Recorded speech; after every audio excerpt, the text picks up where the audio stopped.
Esa es Pamela Anderson. Sí. Continúa. Retrocede. Caray. Atrás. Ponlo. Hi, how are you? Good, how are you? Fine, I'm really excited to talk to you. I really love the show. I watched it twice. Really? Oh, I'm so happy that you had a chance to see the whole thing. Wonderful. Yeah. I think it's the whole journey is really important for what the show wants to say. Yes, I agree with you. I totally agree with you. I think that it really makes a difference to see it from beginning to end. Yeah. And it's such a crazy story. So I mean, isn't it? It's insane. Yeah, you know where to start, but you don't know when it's going to finish.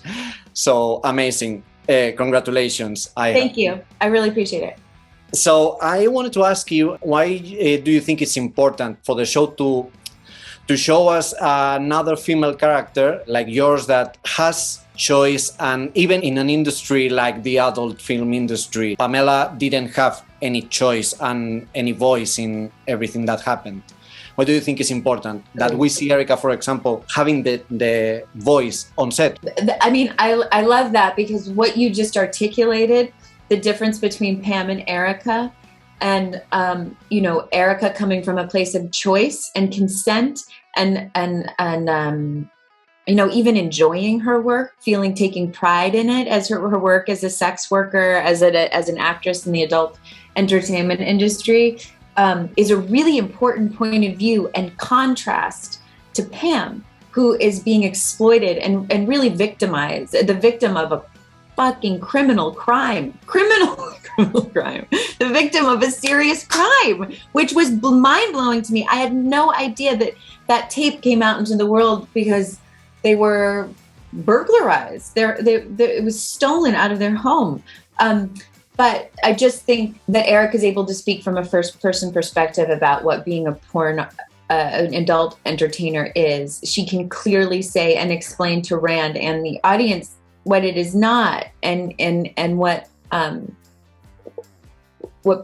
Pam and Tommy were doing was a private, intimate, had nothing to do with public performance or. Like Erica says, did you sign consent? Did they sign consent forms? And they didn't. No, they sure didn't. Yeah, they sure didn't. One of my favorite scenes in the show is where your character is describing the tape in a very different way that I'm sure a lot of people did when she says that it's really intimate and romantic, and even the choices with the camera that they do. I found it really, really interesting.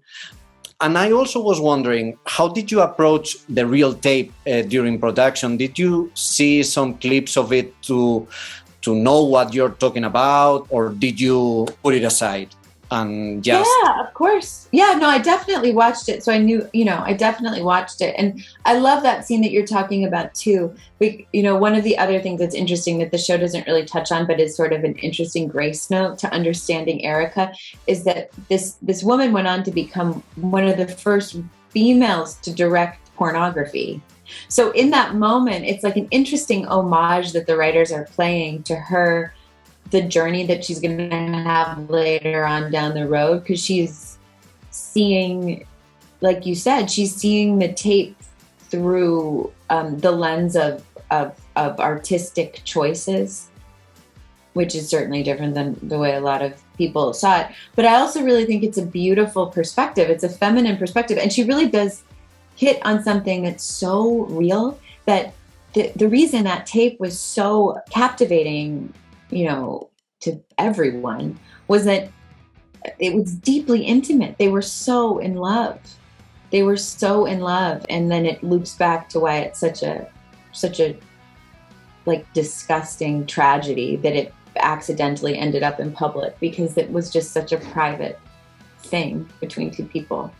Mm-hmm. And I also wanted to know if you think that with the conversation that we are going to have it with this show, and maybe with the Free Britney movement and things like that we are kind of looking at how did we connect it with celebrities, and especially female celebrities in the last couple of decades.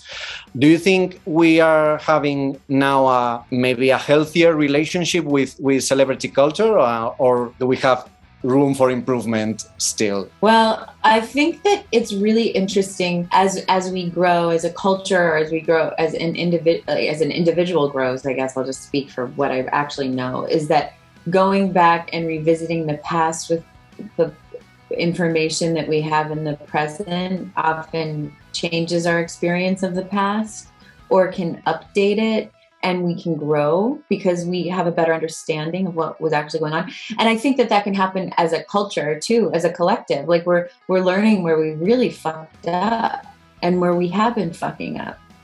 And then, you know, I guess ostensibly the idea would be to change behavior moving forward.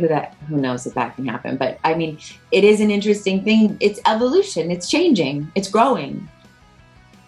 Yeah. And that's what it seems like is happening. Before you were talking about one thing that we don't see in the show, that Erica was one of the first female directors in porn industry. What else did you discover while preparing for this character? Because I wanted to see more of her, I have to say.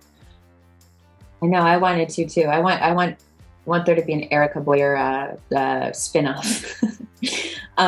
Well, I learned that, which is really interesting. And she went on to become a physical therapist. She ended up quitting the industry altogether and went and lived in Florida she got married to a man and had a son. And I really was just inspired by her. She kept marching to the beat of her own drummer, as they say.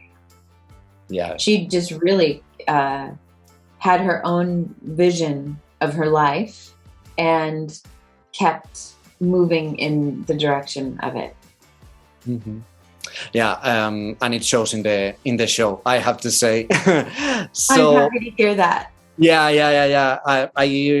I found it a really, really interesting character. I am honest saying that I want to see more. That. Yeah. Last question. I wanted to know if during production you talked about the bad side that may get with the show. An increase of searching the tape is going to come up again. Well, I think what we talked a lot about was the idea that maybe this could be sort of an ode to Pamela, like an homage and like really a love letter to her courage and her bravery, and maybe even be a bit healing, because sort of the truth of some of her experience that may not have been, exposed, might just become more, more readily available to more people. So that would be my hope. Okay, so I hope so too. I think it's a really, really great homage to Pamela, and I hope she sees